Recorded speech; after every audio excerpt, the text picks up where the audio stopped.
Hey, what's going on, guys? Welcome back to the Mike Force Podcast. It is your host, of course, Mr. Mike G. Let's talk about a few things. One, the economy. I've been talking about the economy on American Contingency, on other channels, about the state of affairs that we're in.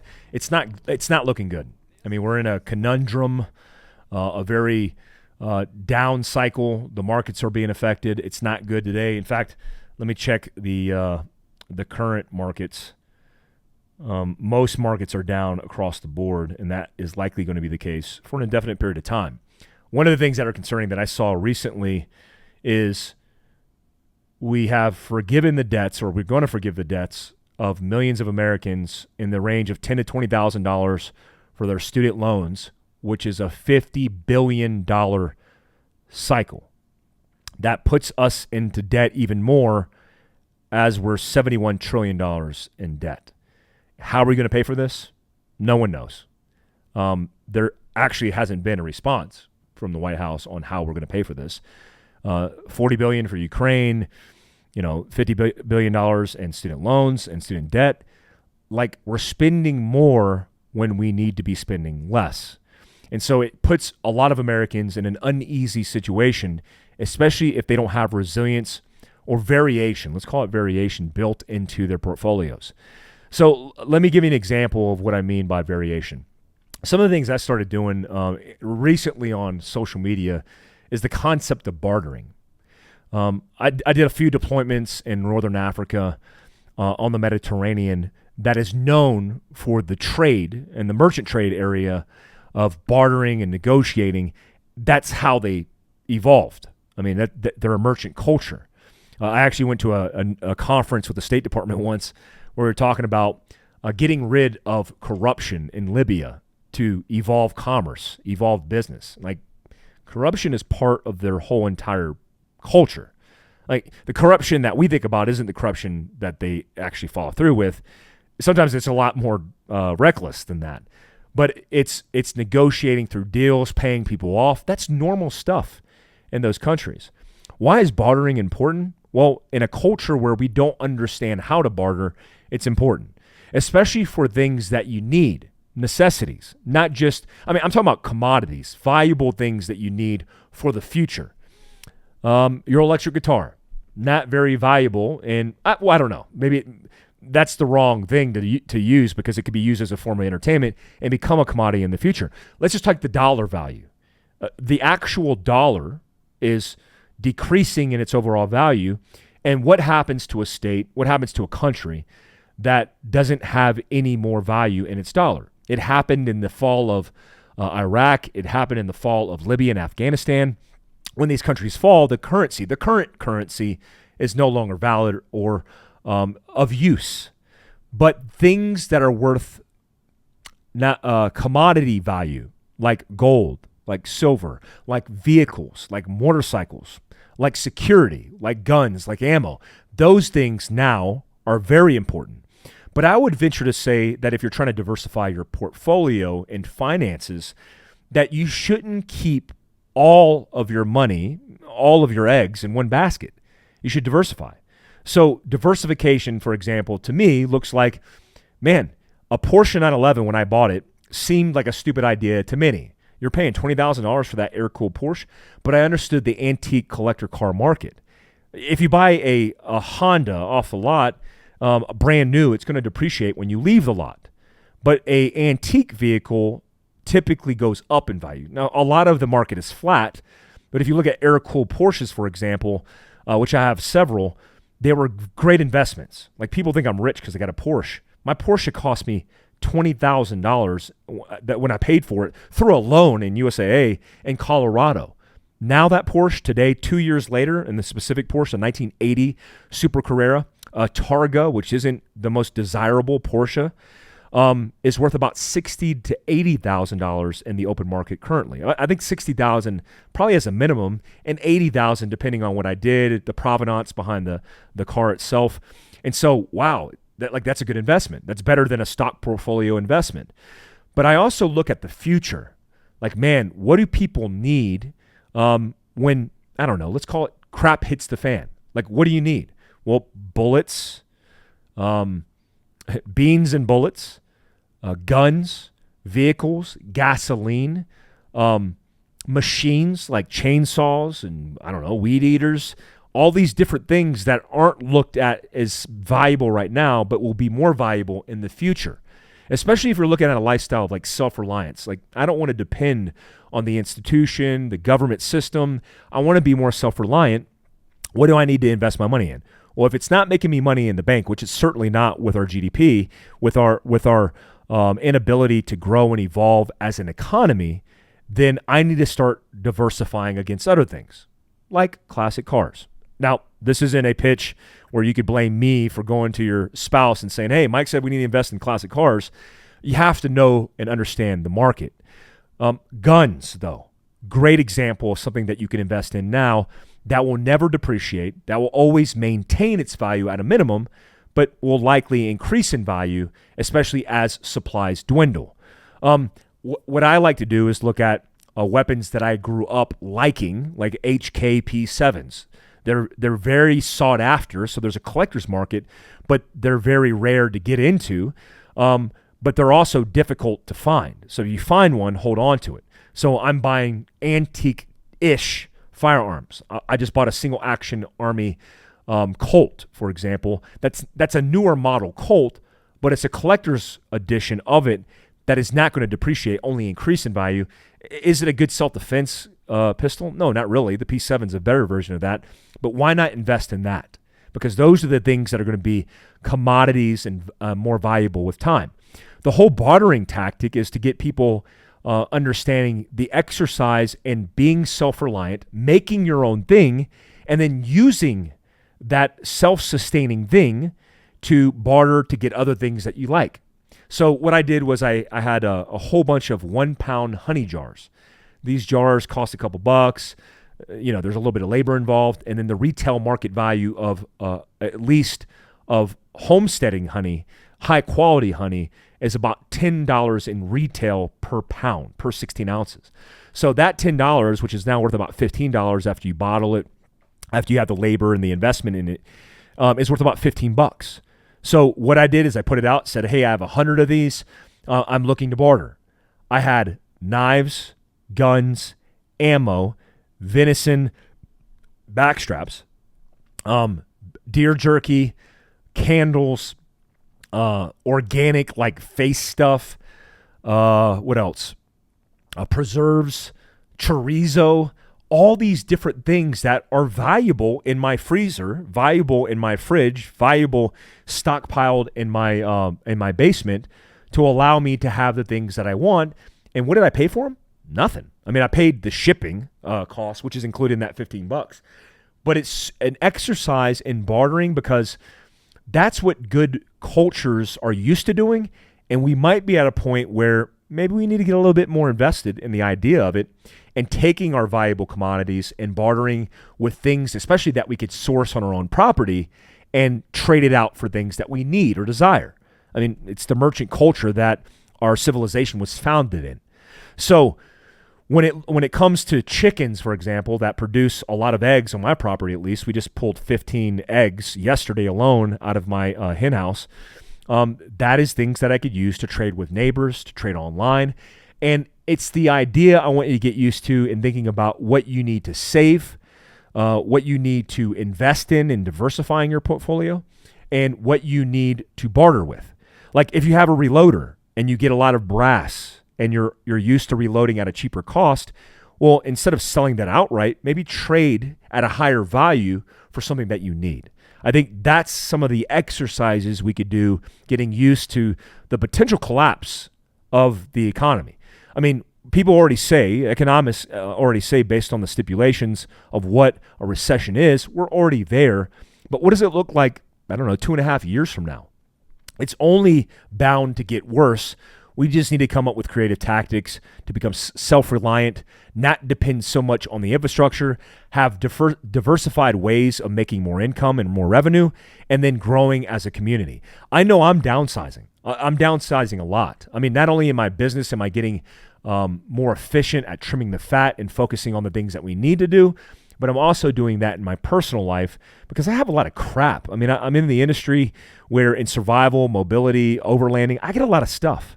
And I don't need this stuff, but somebody else does. So if I can't sell it, get the cash to invest in things that I do need, I'm going to barter for it at a minimum. So I just wanted to throw that out there because I think it's stuff that we could get behind. We had a little a bartering trade show, which is like a swap meet at Fieldcraft HQ that was pretty successful and really fun. And you guys can find that on Mike Glover Actual on my Instagram on me putting that out, and certainly my Patreon page, which is where I put it out first on patreon.com/Mike Glover. Also wanted to talk about on this podcast the pillars of preparedness. Now, it's a fancy word of a fancy way of laying out kind of the structure you need to get invested in and thinking about your own preparedness. Like if I say you need to be better prepared, what does that mean for most people? Well, it means a lot.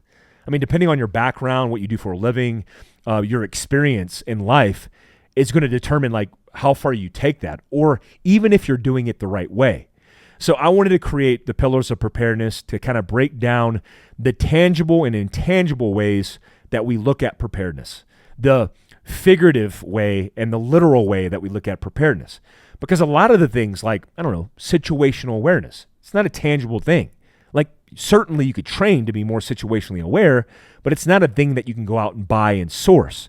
But there certainly is a path to get better prepared via a material and tangible way through the equipment, and then the process that you utilize that equipment, which is going to benefit you in the worst case scenario. So when I talk about preparedness, I'm really talking about your worst day ever. You know, a lot of people equate preparedness in reacting to worst case scenarios like the century flood, right? The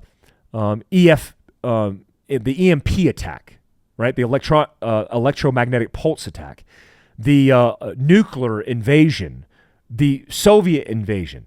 Yes, certainly those are worst case scenarios, but they're so far worse and improbable that if we set ourselves up for success in things that actually happen every single day in our lives, like accidents, like tragedy, like natural disaster that happens frequently in this country, then we will certainly be prepared and set up for success for the worst case of that, right? So the idea is set up for the worst case and you'll cover everything in between.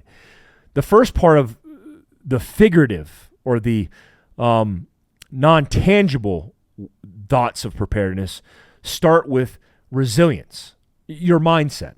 If you were to say, hey, Mike, I want to improve my mindset, I would say, well, mindset to me is resilience, your ability figuratively and literally to bounce back from adversity through a difficult circumstance. I want you to be prepared to be able to bounce back from that. But how do you train it? So we talk about those things. I mean, one of the things that I'll bring up in the small version of it, without going down a rabbit hole, we've also done this podcast before. I just had Brian Peters on the Fieldcraft Survival podcast talking about this exact thing. Is mindset and resilience go hand in hand with exposure, your exposure to difficult challenges in your life.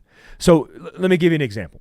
My military experience is not above average. It's about average for a guy who's in my role, in my position in special operations and in the infantry. Nothing like crazy, just a normal experience at that period of time. But certainly all of those trips, all of that training, all of that lead up is what allowed me to thrive in more difficult circumstances, including running a business. So not to say that every veteran entrepreneur is going to be majorly successful, because I've seen the opposite in that. I've seen a lot of entrepreneurs who don't come from any military background be very successful, especially in my circle. But it certainly helps as you've been exposed to things that normal people haven't been exposed to. So if you're an employer, for example, and you hire somebody who's been in the military, you might weigh them over somebody who hasn't, because they've been through difficult challenges and circumstances and overcame, right? They've led people through difficult circumstances. They understand discipline and selfless service and all these virtues that make somebody a better employee of a company. So that exposure can be trained in your own experience, and you don't have to come from a military background. You don't even have to do profoundly epic things in your civilian life in order to do that.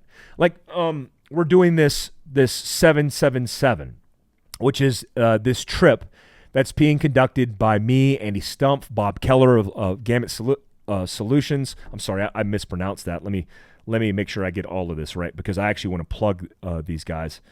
Gamut Solutions it is. But this whole thing is doing a 777 event where it's 7 jumps in 7 continents in 7 days.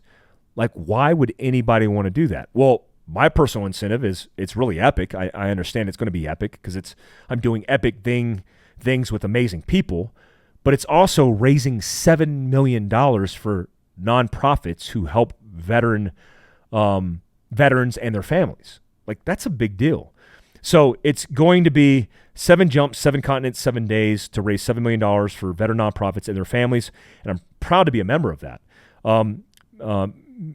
Cirilla, who is Mike Cirilla, who runs the Everyday Warrior podcast, is in it. Andy Stumpf, Evan Hafer, Bob Keller of Keller Gamut Solutions, Glenn Cowan, who's a adventurer, retired soft guy from the Canadian Special Operations, Christian Krimple, who I believe is the guy who did the Blair Witch Project and the Act of Valor movie. Super affluent and popular guy in that space who's doing really good work. Now, that exposure to all of those challenges that we're going to face, because we're going to, how could you not face challenges like trying to do 7 jumps in 7 days? Like, I don't even know how that works logistically. Thank God I'm not running it. But when you look at those type of challenges, the reason I'm so easily signed up with one of those challenges is because it allows me to develop and grow and evolve. Like, that's a big deal. When I think about USPSA, like I was with Max Michelle at SIG, and we were talking about competitive shooting. Like I used to shoot IDPA, and I used to shoot USPSA growing up in the military, and it greatly benefited my technical proficiency. And it made me a better special operations guy. You know, whether I was in the Commanders and Extremist Force or I was teaching on a flat range, downrange to indigenous forces, it definitely made me a proficient shooter. So I'm like, how can I challenge myself? Well, Max helped me kind of overcome some of the discrepancies that I was having on evolving from stock sights to red dot optics. And so I want to shoot and carry optics in USPSA, and I'm going to get it set up to try to become a grandmaster in USPSA. I mean, it's a goal I've had for a year. He understands the path, and I'll practice myself to become better, and then train with Max and some of the guys that are in my corner, like Dan Horner, and become better. I mean, that's what I want to do, and evolve and become better. What does that do for me in a survival circumstance or a worst case scenario? Well, because I'm trying to thrive and not just get by and survive, being proactive in how I look at technical proficiency, introducing stress inoculation in my life, and exposing myself to new challenges is going to make me more resilient in a worst case scenario, a highly stressed scenario. Because remember, when we talk about worst case scenarios, we're really talking about just high stress scenarios. Like the condensed version and timeline with higher levels of stress is a catastrophe. So how do we overcome those odds? How do we overcome those fears? I don't know. Put ourselves in the arena and test and evaluate ourselves. I did a recent event with SIG, the Legion days, and we actually recalculated all the times. And when we recalculated all the times, because we did a competitive shoot, that was super lax for me. I mean, the students were under pressure. We had 60 Legion members. I beat all of the Legion members. Not because I'm some like great shooter, because I'm an average or above average shooter. I'm not a professional shooter, but because I understand kind of the process, and I can operate well under stress. Like, it doesn't overwhelm me. I've been shooting IDPA and IPSC for a very long time as a young person, but also competed in the USASOC sniper comp and did very well. All these high level special operations comps and did really well. So I'm used to the structure of that, and I don't get really overwhelmed with stress. While other Legion members were kind of, it was their first time being thrown into a circumstance where they're being evaluated by Max Michelle. I mean, Max behind me, watching me running the Pro Timer, was intimidating. It added an additional layer of stress. But if you've gone through this process of inoculating yourself in stress, it almost becomes addictive, especially when you operate more comfortably under stress. So I encourage you to expose yourself to all of these things. And that covers kind of the first area of the figurative and the intangible version of this pillars of preparedness idea, resilience, mindset. Another component to that is planning.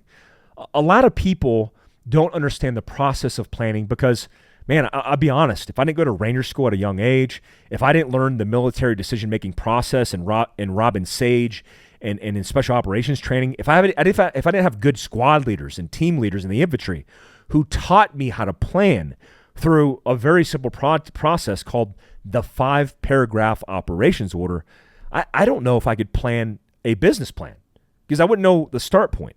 Now, the good thing about the interweb and the connection of the internet is we could certainly get the format and the template to be successful. Like I could look up right now, like what is the best planning training plan for a business, and there will be a structured plan step by step with all the subparagraphs that are going to make you more likely to succeed. I think that's powerful, and I love that. When I look at other military planning, we call it acronyms for lack of better terminology, they don't all adapt. They don't all translate to civilian life, but a lot of them do. Like, I don't know, the 5-paragraph operations order, which is situation, mission, execution, service support, and command and signal with all their subparagraphs, super important to learn as a young infantry anybody, right? Because when you understand the learning process or the planning process, you understand why it's important to be part of the process. So if something happens, like your chain of command is affected, killed on the battlefield, you could take over to do that mission. And if you weren't part of the process, then you wouldn't understand the plan in depth and comprehensively. So I think the start point for understanding why planning is important is understanding it's not just the actual plan, but the process of coming up with a plan that is going to benefit you. So let me give you an example of how this translates in a worst case scenario or preparation in the worst case scenario. Let's say you're planning for a fire, an emergency fire plan of action for your home, for your children, for your spouse, and for yourself. It starts with course of action development. That actually starts with asking the question, honey, what would we do in the event that there's a fire on the second story? Well, we would do X. Well, we don't have that equipment. Well, maybe we should look at that equipment. You might bring in a consultant like a firefighter, a professional who understands fire. You might dive into YouTube content, podcast, and get ideas. But it really starts at the ground tactical level, your level of your everyday life. Like, what happens right now if the second story of this house is on fire? I don't know. The fire alarm goes off? When's the last time we checked the fire alarm? Oh, maybe we should check the fire alarm. When you start going through the conversation, you identify the gaps in communication, the gaps in the absence of your plan, and then you start going, oh, maybe we should start checking the fire extinguishers and the smoke alarms and the carbon monoxide and dioxide. Is it carbon monoxide? Carbon monoxide alarms to make sure that they're up on fresh batteries. Maybe we should write this down. Maybe that's the first part of the plan, preparation.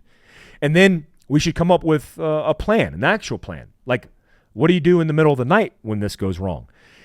Then you start evolving into course of action development, which in the military we call wargaming, which is just a simple conversation where somebody plays the devil's advocate. They play the adversary in wargaming.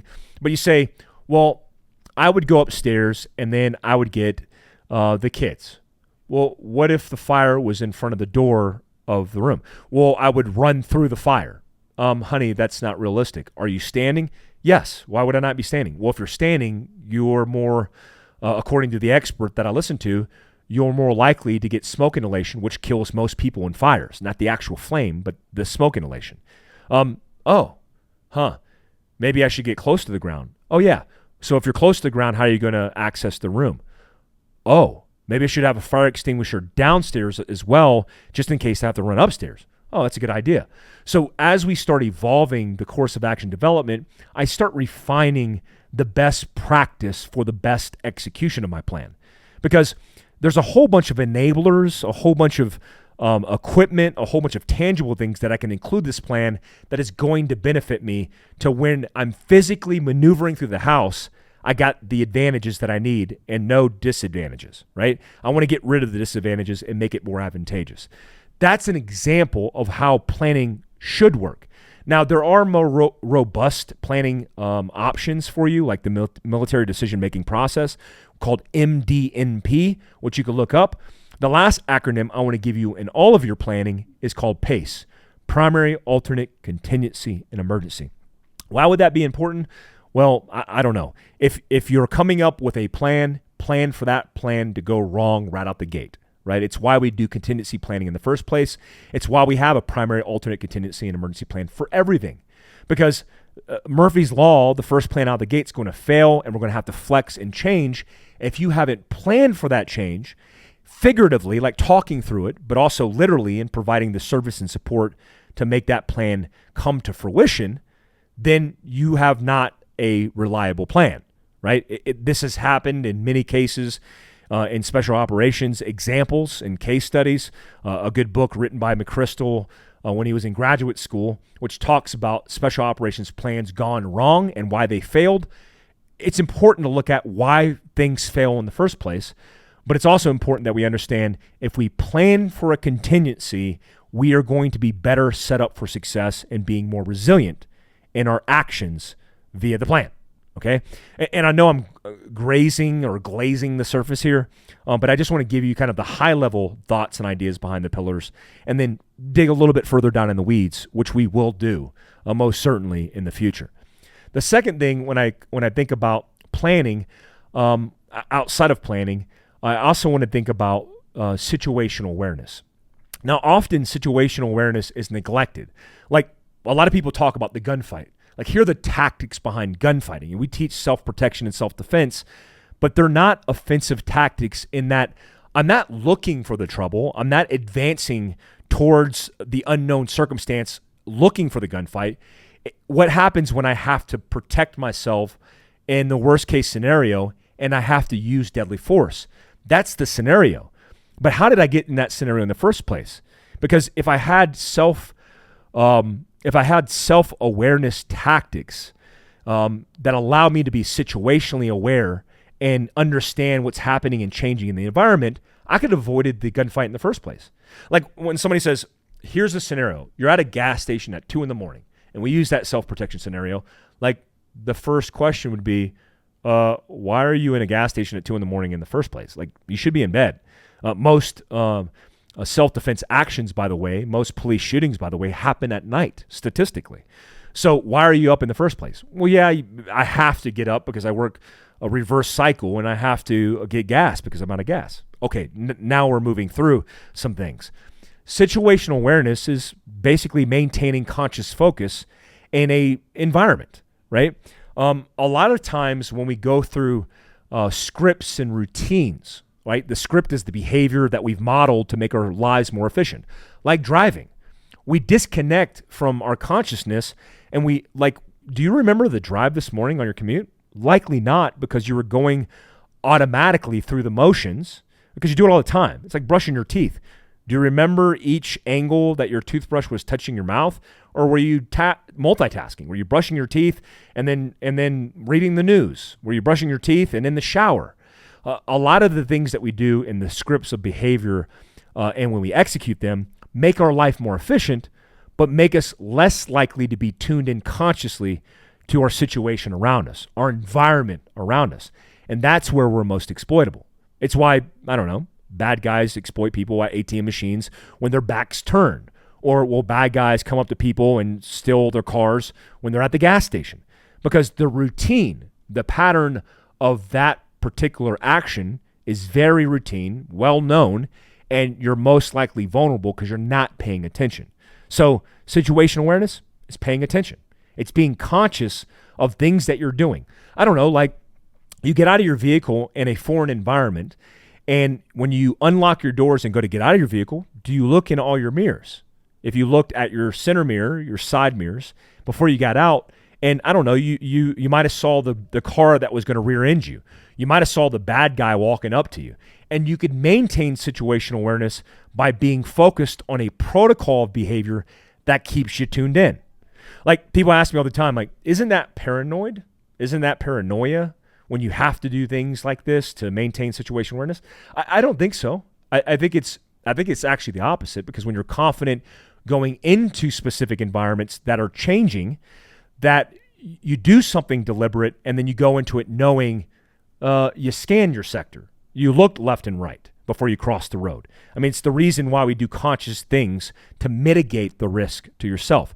For example, if I go into a strange environment like a restaurant, especially a restaurant that I've never been to, but I even do it with restaurants that I've been into and I frequent, I just come into the door, I look all the way to my left, and I scan all the way to my right. I'm looking at people and their demeanor. I mean, it's common sense stuff. I mean, I don't look at like hands and face. I just look at people's expressions and their overall demeanor.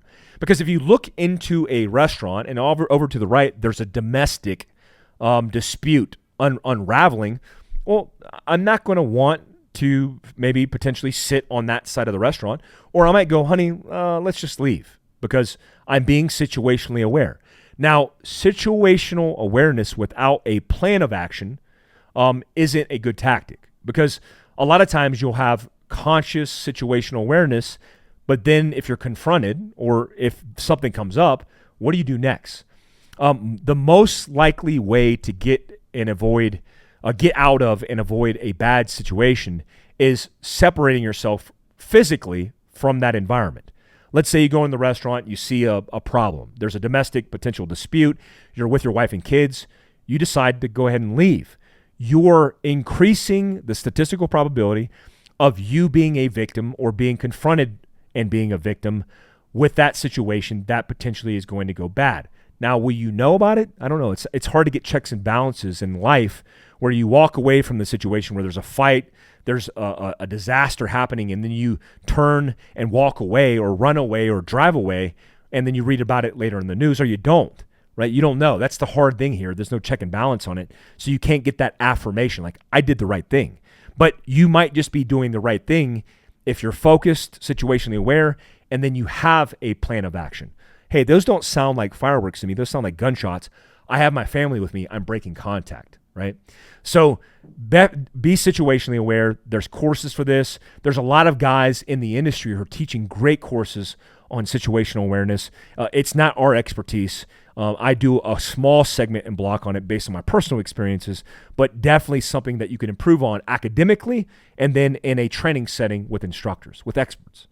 The next thing that we look at is when we break down situational awareness is how am I going to navigate the circumstance in my decision, which we call decision point, because that is going to be the crossroad that you're confronted with, and then I need to do something about it, right? Again, having situational awareness without having a plan of action is mute, because if you just freeze up because you're in a sympathetic nervous response because you're nervous and you do nothing, well, that's not a real benefit to your survival. But more so in the decision point, we talk about the decision point not only to move, but to act. And this might be a self-defense action and self-protection. Like I used to ask the question in classes, hey, what is your criteria to use deadly force? And they would give me the legal answer, right? The answer they got from an instructor in a concealed carry course. That's fine. But I mean, literally, what are you going to do? A question I ask often is, what if you are confronted with two equal threats inside your spouse's or your bedroom or your child's bedroom, and you have a pistol in your hand, you're confronted with both of them, and they're both equal immediate threats to you? What do you do? And you get a variation of answers. Last class I did, you got one guy who said, well, I wouldn't know what to do, so I'm not going to make something up. Respect that. I would shoot the first guy until he's no longer a threat and then move to the second guy. Next answer, I would shoot the first guy 2 times, move on, and shoot the next guy 2 times, right? There's a variation of answers, but the ultimate, and there's no wrong answer here. I mean, there's more practical answers, I think, based on experiences of people who've been in that situation. But I also think it's an exercise in understanding that you need to creatively work through the potential solutions and your criteria for using that deadly force. Like when people shoot steel and paper in competition, that's one thing. But if you're shooting steel and paper because you're practicing self-protection, you better wrap your head around the action that will be required to take human life. That shouldn't come easy, and you should have to work through it and understand the different scenarios you might be in to use that deadly force. So decision-making is super important and nothing that we should gloss over, right? So I focused the beginning of this conversation on the tactics that you should be figuratively, philosophically, intangibly looking at. What I want to talk about in part 2 of this, which will be on next week's podcast, is what next? What happens to get myself better prepared for a tangible world? Like, what are the things that I could put into action? What are the things that I could buy equipment-wise? What are the physical training things that I could do to be better prepared? And we'll talk about that in part 2. Guys, thanks for all the support on Patreon. It's patreon.com/Mike Glover. Overwhelming amount of support, Tier 1, Tier 2, and Tier 3. Also, I want to say thank you to all the members, all the Fieldcraft family who's been supporting all this time, all the American Contingency members that have been supporting me. It's been a rough couple weeks, to say the least, but I choose to focus on the positive and moving forward in a positive direction, and that's what we're going to do. I set up a course most recently with Route 66 where we'll be raising in November. I believe it's November 23rd and 24th. We'll be raising money in a seminar. You hear my kids upstairs. I love that. I love hearing the kids in the background. It reminds me that I'm a family guy and what the priorities are. But we're raising money for Warriors Heart Foundation. Warriors Heart Foundation does a lot of great work in a very comprehensive program that is helping a lot of military and law enforcement and people, just period, navigate some of their own demons. This is people affected with post-traumatic stress, people working through addiction, and it's the most comprehensive program I've seen. I took a tour of the facility. You could find that tour on the Fieldcraft Survival channel on YouTube. But we're going to raise money for one of the co-founders, Tom Spooner, to give scholarships to guys whose insurance aren't covering the program to make sure we take care of the guys. That's a right step in the right direction in moving forward. I appreciate all the support. Until next time, guys, peace out. This has been the Mike Force Podcast. Later.